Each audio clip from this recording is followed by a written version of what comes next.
Board కూడా తీసుకొస్తాం. మళ్ళీ ఇన్సూరెన్స్ చంద్రన్న బీమా పథకాన్ని తీసుకొచ్చి సహజ మరణానికి 5 లక్షలు, యాక్సిడెంట్ జరిగిపోతే 10 లక్షల రూపాయలు ఆర్థిక సహాయం చేస్తాం.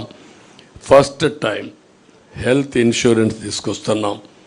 ప్రతి ఒక్క కుటుంబానికి 25 లక్షల రూపాయలు హెల్త్ ఇన్సూరెన్స్ చేస్తాం. 25 లక్షల రూపాయలు ఇన్సూరెన్స్ ఇప్పిస్తాం. ప్రతి ఒక్కరిది డిజిటల్ హెల్త్ కార్డ్స్ ఎస్టాబ్లిష్ చేస్తాం. ప్రతి ఒక్క మండలంలో జనరిక్ మెడికల్ షాప్ ఒకటి పెడతాం. అవి పెట్టినప్పుడు చాలా కాస్ట్ ఎఫెక్టివ్గా ఉంటుంది.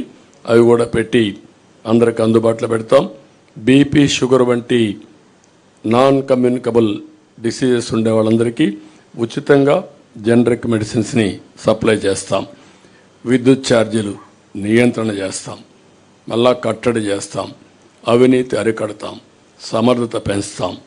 ఇంకొక పక్క చెత్త పన్ను ఇలాంటివన్నీ కూడా రద్దు చేస్తాం.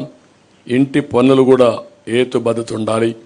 ఇవన్నీ కూడా ఎక్కడికక్కడ సమీక్ష చేస్తాం. పెట్రోల్, డీజిల్ కూడా ధరల నియంత్రణ చేస్తాం. మద్యం ధరల్ని నియంత్రణ చేయడమే కాకుండా విషపూరిత బ్రాండ్లు ఏవైతే ఉన్నాయో అవన్నీ రద్దు చేసి సమగ్రమైన ఎంక్వైరీ చేసి తద్వారా వీళ్ళు చేసిన తప్పుడు పనులను ఎస్టాబ్లిష్ చేసి ఎవరైతే కల్పరేట్స్ ఉన్నారో వాళ్ళని పనిష్ చేసి మళ్ళీ ఈ రాష్ట్రంలో ఇలాంటి స్పూరియస్ లిక్కర్ లేకుండా చేసే బాధ్యత తీసుకుంటాం. అన్నా క్యాంటీన్లు ఏర్పాటు చేస్తాం. ఇంకొక పక్కన రేషన్ పంపిణీ విధానం కూడా సమీక్ష చేస్తాం.